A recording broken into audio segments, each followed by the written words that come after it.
Hey folks, Eric here from dirtyoldsneakers.com. Did you get your rejection from the London Marathon yesterday? Me too. Getting that 12th rejection made me wonder about my chances of getting to the New York Marathon this year because I had to enter the lottery. Now, I know it's possible. The first year I ran it was in 2008, and I got into the race via the lottery and was like, oh my God, now I have to run this thing. I was still relatively new to running, and I think I only had one half under my belt. Anyway, because of the pandemic, I didn't do the 9+1 last year, which I usually do, which gives me guaranteed non-complimentary entry. So like everyone else who doesn't, I threw my hat into the ring this year for the lottery, and I sat down to think about the numbers this morning.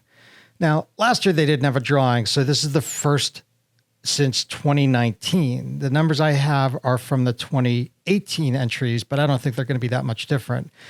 In 2018, according to the New York Roadrunners, there was 105,184 entrants. Of them, 15,640 got in.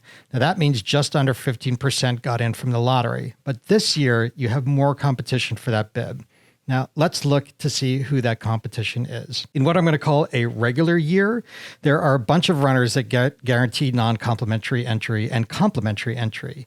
There's the 9+1, as I mentioned before. Now, this is running what the New York Roadrunners deems a qualifying race. That is when you just have to start and finish, but not in a specific time, and then volunteer for one race.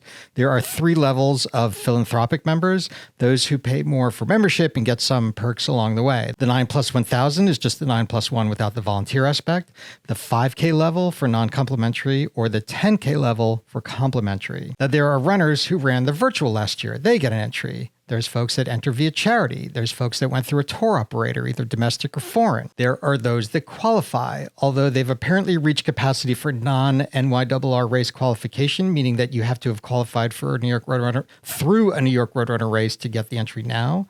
But between us, there's more competition to get in the New York Marathon than there is Boston, if you can believe that. So the race is actually harder. Here are the qualifying times so you can see what I'm talking about. Now, it's not that the qualifying times are more difficult, it's that there's more competition for those spots.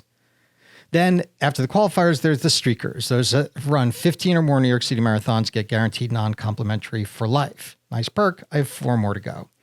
So this year, there's a little more competition given the cancellation of the 2020 race and the travel ban from some countries last year. Let's look at those numbers. When the race was canceled in 2020, there were 3 options to run in the future: last year, this year, or next. Of the folks who chose to do the race in the future rather than get a refund, 54% of them chose last year. Side note, I was one of them. Now let's be conservative and say that 10% chose to get their money back. So we're going to take them off the top. That leaves 45,000 people to split between 3 years. Now remember, 54% of them chose last year, so we take them off the top. If we split, this is, I know, stick with me, there's a lot of math. If we split the 2022 and 2023 groups evenly, that means an extra 10,350 people have guaranteed entry this year.